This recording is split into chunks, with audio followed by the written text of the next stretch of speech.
Унифициран колективен договор според кој почетната нето плата на лекарите од другите градови од Скопје ќе биде иста, запирање на движењето на здравствениот кадар од другите градови кон Скопје, како изголемување на платите на здравствените работници.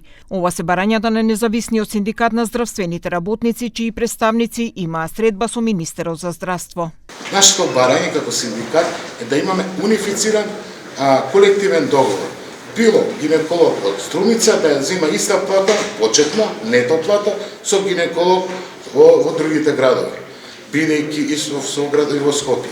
Бидејќи нето плата на еден гинеколог е различна од Струмица и во Скопје. Бојчевски исто така информираше дека просечната плата на еден општ лекар изнесува 45.000 денари, а со дежурства достигнува до 50.000 денари.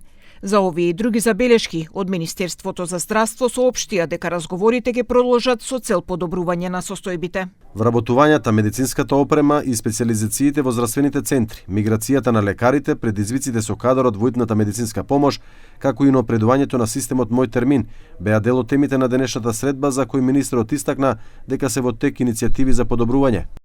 Од здравство заклучуваат дека социјалниот диалог е клучен инструмент за градење одржлив и функционален здравствен систем, за навремено идентификување на проблемите и изнаоѓање системски решенија.